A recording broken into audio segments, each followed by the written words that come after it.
Nobody's heard from Ralph. Tony Soprano was never the criminal genius you think. Half his lies were terrible. The only reason they worked? Everyone was too scared to call him out. Tony Soprano's greatest skill was not lying.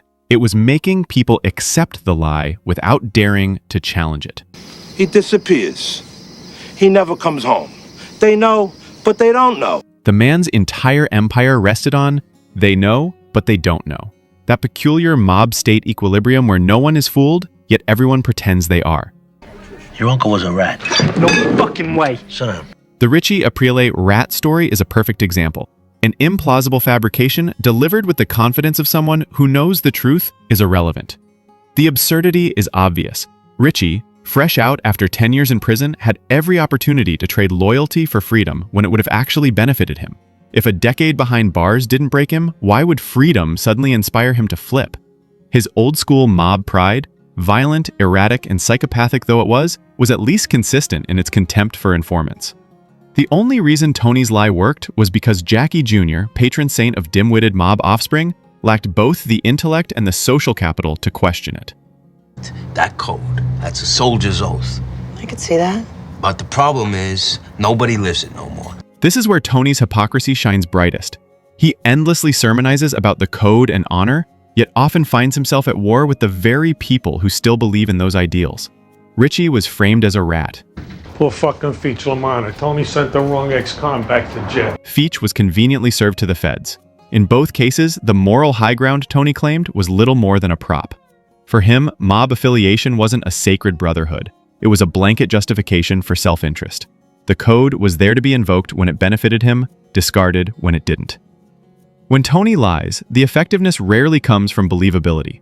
In fact, his most blatant whoppers, like telling Christopher he found Ralphie's battered corpse while looking like he'd just gone 12 rounds, aren't meant to be believed.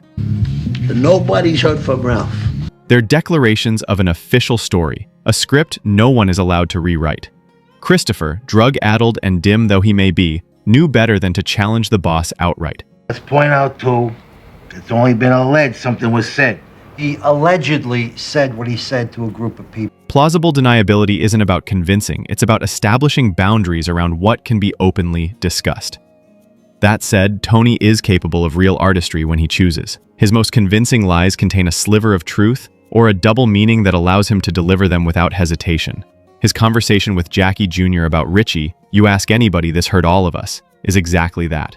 It's true that Richie's absence destabilized a key crew. It's also a neat bit of emotional misdirection, turning suspicion away from the circumstances of Richie's departure and toward the shared pain of losing an earner.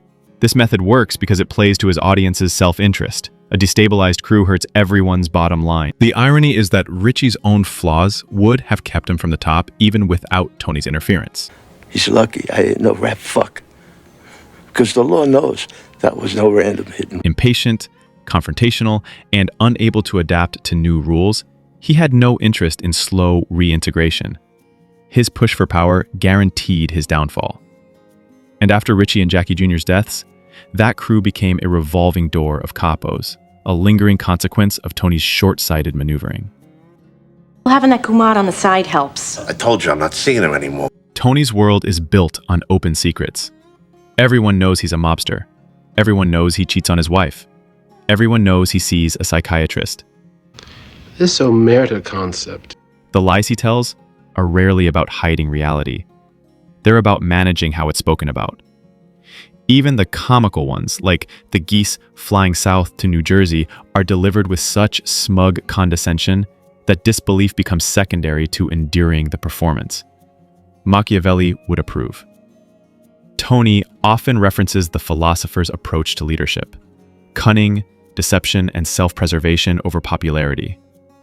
In practice, this means his lies need only be plausible enough to maintain order.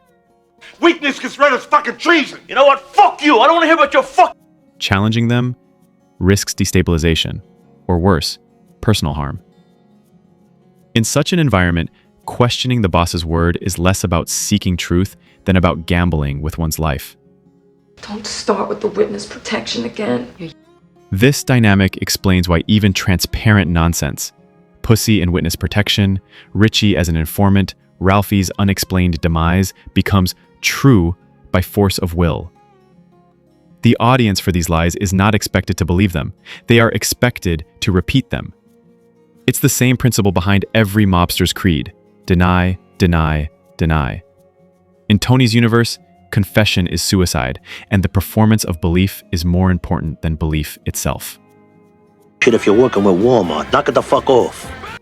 Yet, for all his supposed mastery, Tony is not immune to clumsy execution.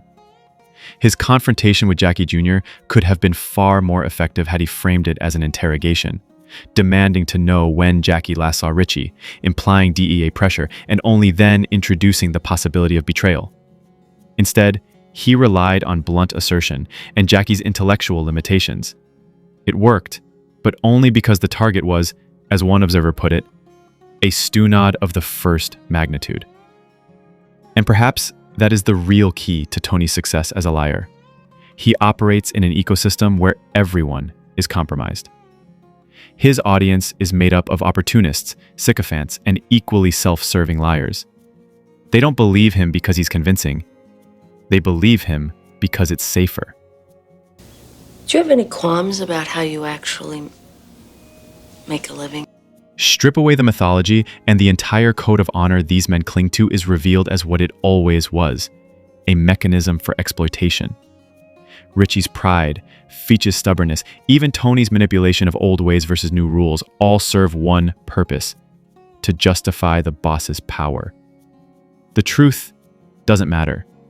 What matters is the story the boss tells and the collective agreement to pretend it's real. Tony, that is your mother talking.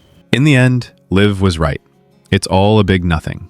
Just a network of fat crooks from New Jersey, lying to each other and calling it honor. The tragedy and the comedy is that they believe the performance long enough for it to become reality, at least until the next convenient betrayal rewrites the script. That's the story. Now act like you believe it. Subscribe.